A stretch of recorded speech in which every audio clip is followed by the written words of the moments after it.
한문 문법입니다. 206페이지 펼쳐봐 주시기 바랍니다.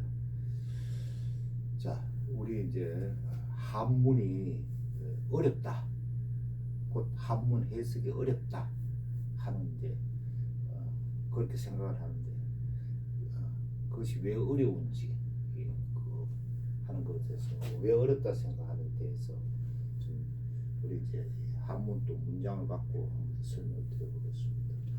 자, 우리나라 말하고 한문, 곧 한문 문장하고를 비교를 한번 해보면 우리나라 말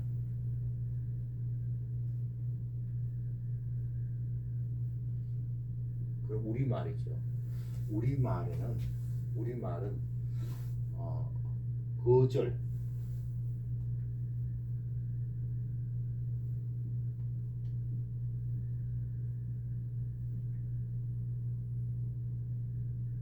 어절하는 거, 곧 이게 하나의 띄어쓰기가 되는데, 띄어쓰기 단위가 되는데, 우리나라는 어절이 뭐라 하면은 뜻을 나타내는 의미 소화,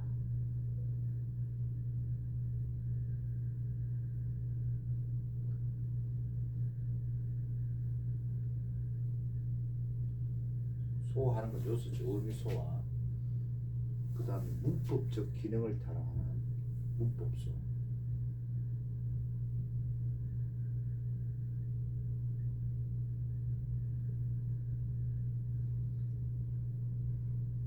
문법수로 되게 이루어져 있습니다. 되게 이루어졌습니다.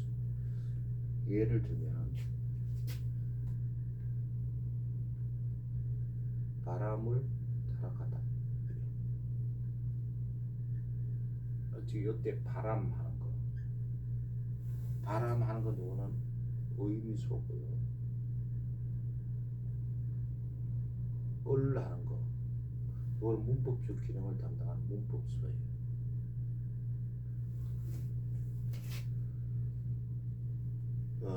바람을 따라가다, 우리 다 하는 거 있죠. 따라가다. 요것이 이제 또 문법수예요. 따라가다 하는 것이 의미소가 되고, 요것이 이제 동사나 형용사 같은 어간이 돼요. 어간. 이렇게 이루어졌어요. 근데 한문은 의미소하고 문법도 없이 한문 문장은 문법소 없이 이 의미소만으로도 문장을 이룬다.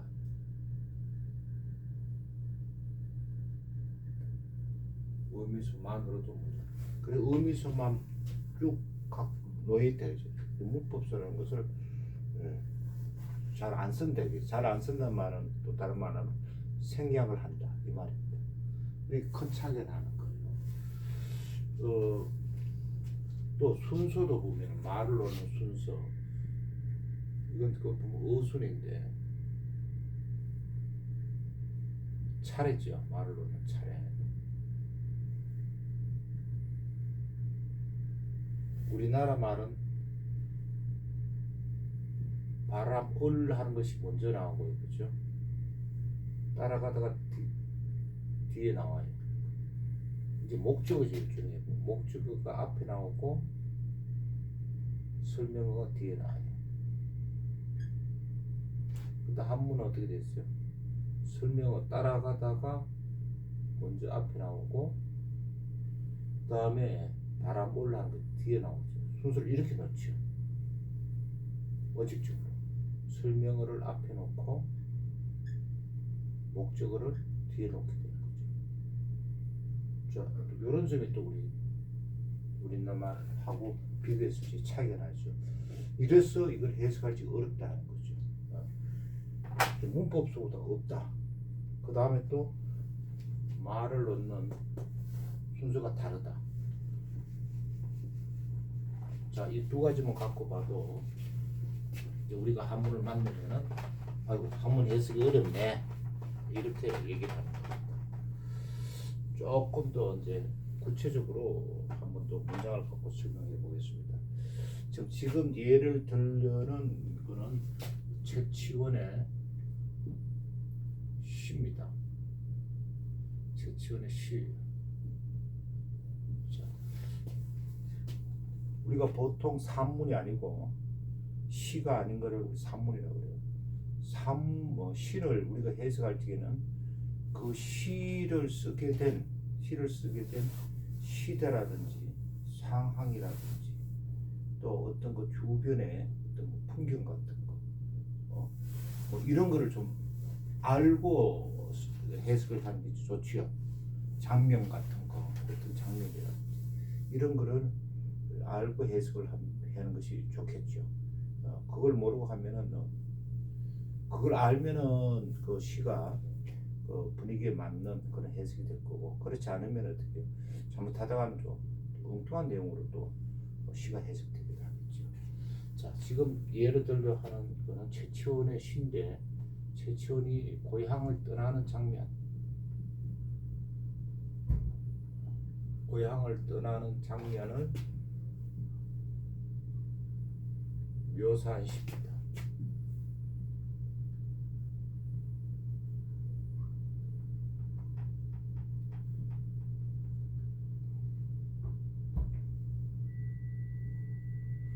고향을 떠난 장면을 묘사한 시예요. 또 시는 해석할 때 산문같이 하지 않고 어떻게 시적으로 우리나라 말로 해석해서 우리나라 말에 좀 시적인 느낌이 나도록 이렇게 또 해석하면 좋겠죠. 시적인 느낌이 난다 하는 것은 우리가 이제 우리나라 시 많잖아요, 그죠? 그러니까 뭐뭐 한다보다 뭐뭐 하네 뭐 이런 식으로. 자, 우선 그 예문을 한번 보겠습니다. 시를 첫 번째 보면은 인풍 리해상.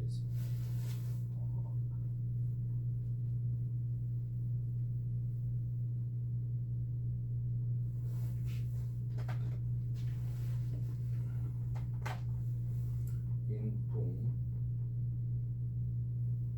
그 다음에 리,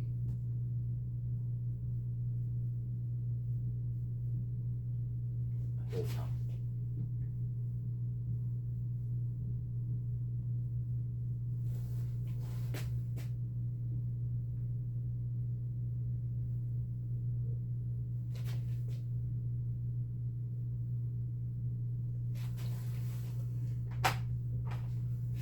자, 인하는 건 따라가다 또는 따르다. 이건 뜻을 나타내는 의미소지, 의미소. 이건 바람이지, 바람. 이것도 의미소지. 뜻을 갖는 의미소지. 떠나다. 의미소지. 해상, 바다, 위. 이것도 의미소죠. 자, 이렇게 보니까 어때요? 문법수 없이 문법의 기능을 담당하는 문법수 없이 의미소만으로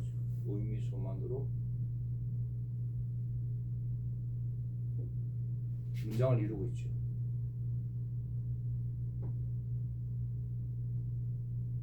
문장을 이루고 있죠. 자, 문법수가 없으니까 우리는 해석할 적에 문법수를 넣어가지고 해석을 해야지. 우리나라 말에는 문법주 기라는 문법수가 있어요, 그죠? 우리나라 말 할 적에는 문법수를 넣어가지고 해석을 하는 거죠. 자, 여기 보면은 이제 문법수를 한번 보면은 바람을 이것이 뭐가 되겠어요? 문법소가 되겠죠. 그래서 요 해석할 적에는 이건 어떻게 돼요? 바람을 따르다. 그 다음에 또 여기도 보면 어디를, 자, 여기도 보면은 회상하는 거. 자, 우리 시책을 할 때 바다 위, 이거는 그냥 문맥으로 봐서 그냥 바다. 자, 자연스럽게 바다 위란 말을 빼고 위란 말 해서 바다 위. 이것도 보면 어떻게 해요? 바다 떠나다, 바다에서 떠나다 이렇게 할 수도 있고, 그 다음에 바다로 떠나다. 우리나라 말의 문법수 있잖아요. 문법수잖아요. 우리나라의 문법, 이걸 너가 해석할 수 있죠. 근데 이게 이 시는 지금 최치원이 고향을 떠나는 장면이에요. 고향을 떠나니까 바다에서 떠나다, 바다로 떠나. 이게 적절하겠죠. 로를 해석해야죠. 자, 만일 시를 쓴 이런 어떤 고향을 떠난 장면을 모른다고 뭐 하면은 바다에서, 이것도 해석이 가능한 겁니다. 둘 다 돼요. 근데 이거는 지금 장면이 고향을 떠난 장면이니까 바다로 떠나다. 그래서 이건 어떻게? 바다로 떠나다. 이제 우리나라 말로 이제 을하고 이렇게 로고 하는 걸 이제 문법수를 넣었어요. 그죠? 그럼 요거를 두 문장을 이렇게 또 연결을 해줘야 되겠죠. 그죠? 그래서 바람을 따라, 바람을 따라서, 이렇게 이런 말이 필요하겠죠. 그죠? 바람을 따라서 바다로 떠나다. 자, 이것도 문맥을 보니까 과거로 해석을 해죠. 떠났다, 이렇게 과거로 해석을 해죠. 한문은 현재, 과거 이거를 나타내는 어떤 특별한 방식이 없어요.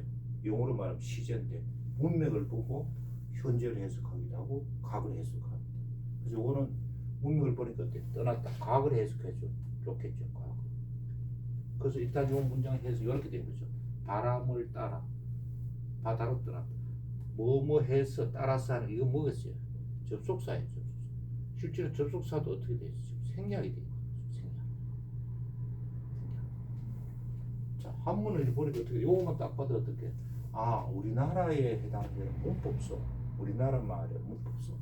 우리나라 말에 해당하는 게 문법수라는 거는, 우리나라 말의 문법수, 주로 우리가 주격을 얻는 가이드가 붙는 주격이라, 또 조사라 그러죠. 그 다음에 또 떠난다, 떠났다, 이렇게 난다, 닿다, 닿다 하는 이런 것들, 의미, 이런 이제 기능들을 하는 거죠. 그래서 이런 문법수가 없는 거죠. 문법수. 그래서 또 뭐하면 또 접속사, 이 접속사도 많이 생략을 해버려요. 접속사도 많이 생략을 해버려요. 그럼 문법수도 생략돼 있고 접속사도 생략돼 있고, 남는 거 순수하게 의미수만으로 되어 있어요. 의미수만으로 있는데 이걸 해석을 해야 되는 거예요. 그래서 이게 어렵다는 거죠. 근데 이것도 해석을 하는 어떻게, 우리나라하고 순서가 그러니까 따르다라는 설명어가 나오고 그다음 목적어가 나오죠. 그죠? 이것도 이렇게 떠나다는 것하고 바다로 떠나다, 부사가 뒤에 나오죠. 이게 또 순서도 우리나라 말하고 달라요. 이러니까 어렵다는 거예요. 일단 요 해석은 인풍리해상이라는 것은 바람을 따라 바다로 떠났다. 이거는 이제 우리 해석이 이제 문법적으로 분석을 해서 이제 해석이 된 겁니다.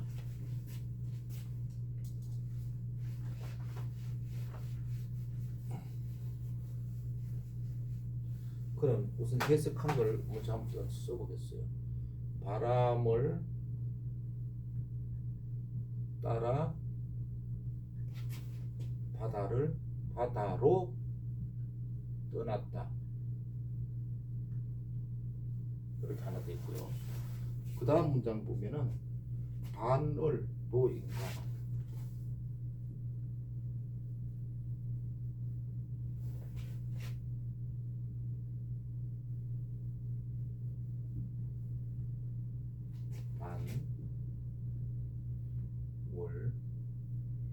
도 인간. 요거는 버타다, 무엇을 버타다, 짝하다. 이것도 의미수만으로 돼 있어. 의미수죠. 의미수. 요건 달. 요것도 의미소죠. 요건 도달하다, 이루다. 도달하다, 도착하다, 오다. 이것도 의미소지. 자, 인간 하는 거. 이것도 의미소지.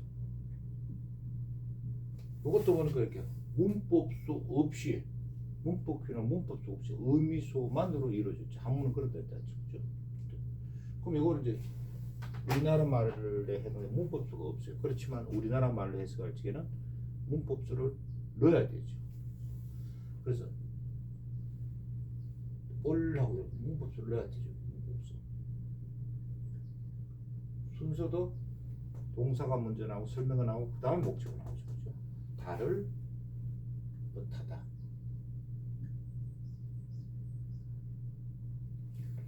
뒤에 건도 어떻게 돼요? 인간, 이거는 인간이라는 말은 인간 세상, 곧 속세.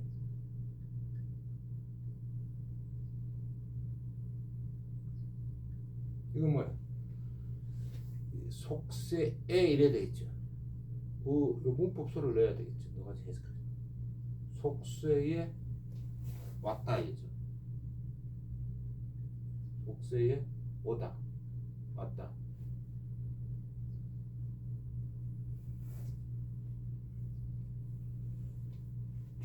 을 넣고 달을 붙어. 그다음 속세에. 이런 문법수를 넣어가지고 해석을 하는 거죠. 한문에는 의미수 만들어 되어 있어요. 그래서 이걸 여기를 하면 어떻게? 달을 붙하여, 붙하다가. 뭐 다른 말하면 달을 붙하여 놀다가, 뭐 이렇게 하면 돼요. 놀다가란 말을 넣어주면은 문맥에 지장이 없는 의역이 되죠. 그죠? 또 의역을 해주고. 달을 붙하여 놀다가 속세에 왔다. 하여 놀다가 뭐 하다 하는 것이 접속사. 이것도 또 생략이 되어 있는 거죠. 생략이 되는 거죠. 자, 이제는 우리는 생략, 이제 문법수도 생략되어 있고, 그 다음에 접속사도 생략이 되고, 한문은 그런 경우가 상당히 많은 거예요. 이걸 이제 찾아내야 되는 거예요. 문법적으로 분석을 해서. 그러면은 이 문장은 어떻게 돼? 일단 달을 붙하여 놀다가 속세에 왔다. 이렇게 이제 해석이 되겠죠.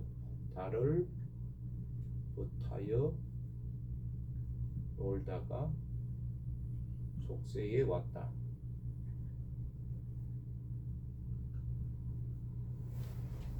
그 다음 문장 보면은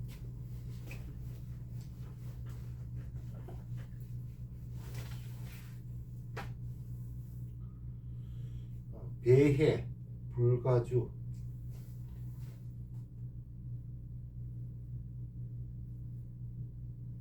예, 불가주.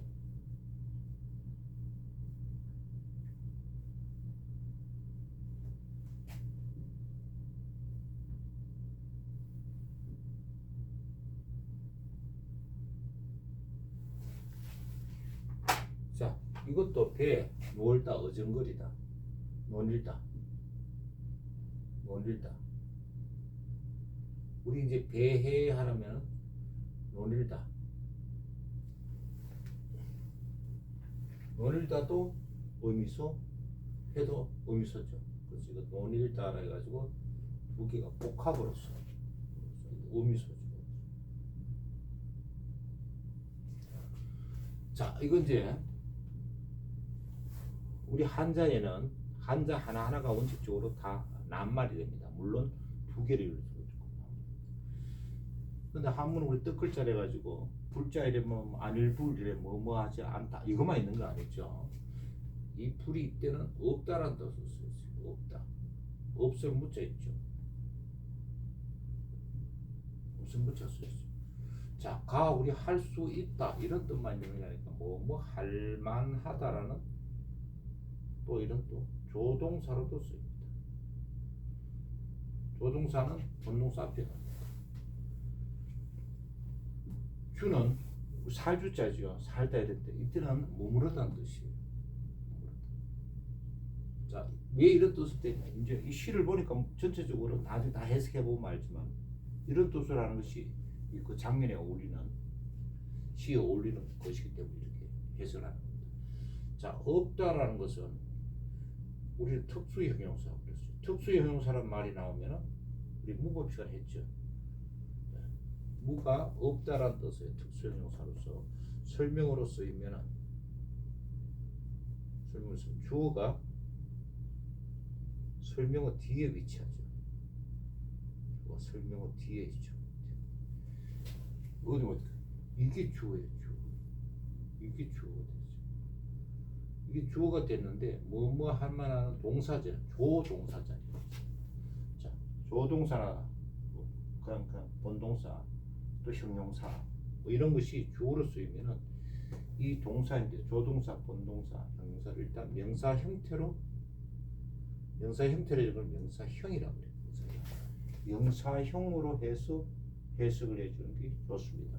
명사형으로 해주려고 하면 뭐뭐 할 마다다가 적절한 말을 문맥에 맞게 붙이는 겁니다.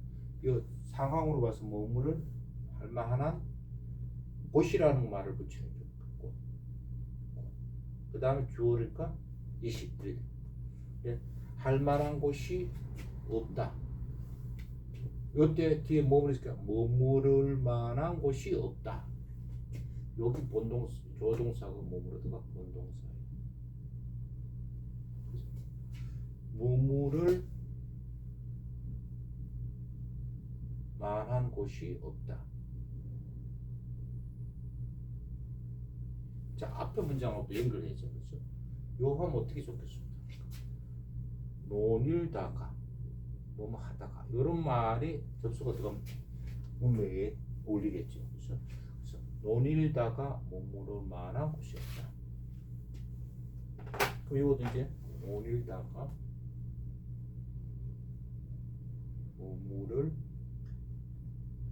만한 곳이 없다. 자, 왜 이렇게 지금 쓰냐 하면은 이렇게 다 해놓고 이제 시쪽을 요걸 다시 또 이렇게 다듬는 거예요. 다듬게 돼서 그런 거예요. 자, 그 다음 또 문장 보시면은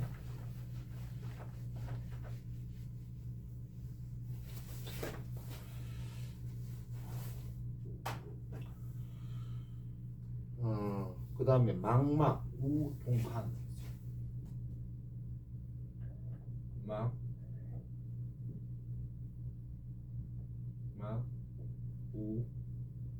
우동한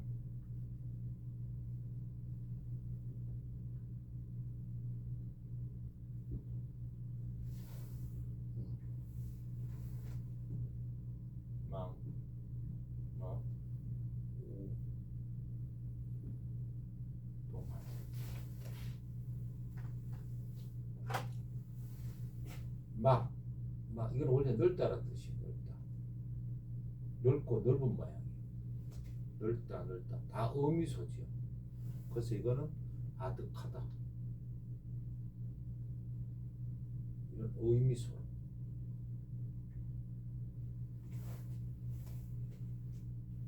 요거는 또 다시 하는 것도 의미소. 동쪽 이것도 의미소. 화는 돌아가다도 되고 돌아오다도 되고 다 됩니다. 간체는 이렇게 씁니다. 이때는 문맥을 보면은 돌아오다가 아니고 돌아가다 이래 되죠. 가가 좋겠죠. 돌아가다. 이것도 의미소죠. 이것도 다 보니까 의미소만으로 문장이 이루어졌어요. 그죠? 문법수가 없어요. 그때 문법수가 없던 생략이 되어 있어요. 생략을 해버렸어요. 자, 요것도 이렇게 가만히 보면 아득하다는 것이 어떻게 해요? 아득히 이렇게. 이거 부사 어라 그러는데. 문에서는 아득히 이렇게 해석해야 돼요. 아득히. 네. 그 다음에 요거는 이제 동쪽인데 그때 동쪽으로 또다시 으로 하는 우리나라 말에 문법수를 넣어주는 거죠. 동쪽으로 돌아간다 이제.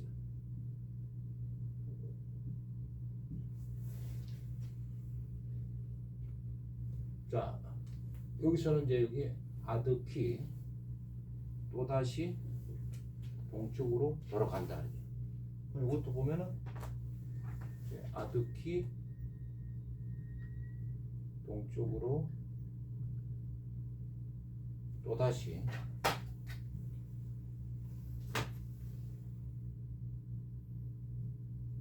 동쪽으로 돌아간다.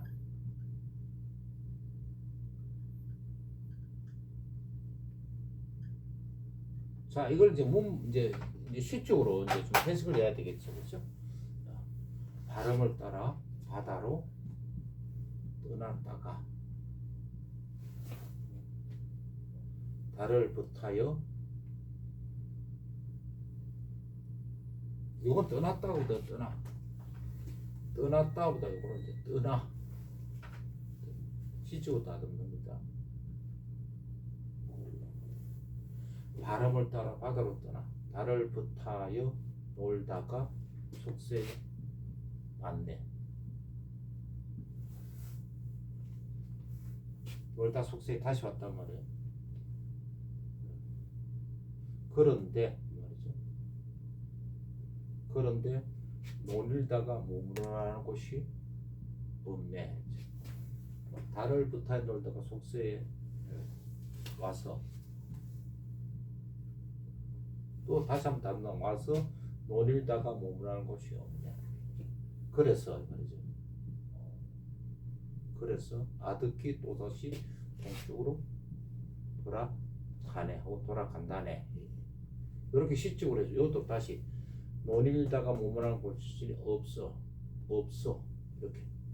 이제 시적으로 제 나름대로 시적으로 이렇게 하면은 바람을 따라 바다로 떠나 달을 붙하여 놀다가 속세에 와서 놀다가 머무르는 곳이 없어 아득히 또다시 동쪽으로 돌아간다. 뭐 또다시 또 다듬어서 또 문맥에 맞게 이렇게 또 상황에 맞게 의역을 할 수 있겠죠. 자, 이렇게 쭉 해서 결과적으로 여기서 우리가 중요한 것은 한문은 문법적 기능을 하는 문법수 없이 뜻을 갖는 의미수만으로 문장을 이룬다. 그래서 우리나라 말로 해석할 때는 문법수를 넣어가지고 해석을 해야 된다. 그 다음에 접속사도 문법수가 없다는 그 생략을 많이 한다는 얘기고요. 그죠? 그 다음에 접속사도 많이 생략을 한다. 접속사도 생략을 많이 한다. 그 다음에 또 보니까 어떻게 해요? 이 시제, 과거나 현재 이런 것도 문맥을 보고 파악을 한다. 그 다음에 문법소, 그 다음 접속소, 시제, 그 다음에 접속사 생략된 것 같고. 그래서 이런 것을 우리나라 말고 다른 것을 고려를 해서 우리가 이제 한문의 문장을 해석하고, 또 시의 경우에는 또 시적인 상황, 그 다음에 어떤 장면, 시대 뭐 이런 거를 알고 시를 번역하면 보다 그 맞는 시가 된다 하는 그런 내용입니다. 자, 여기까지입니다.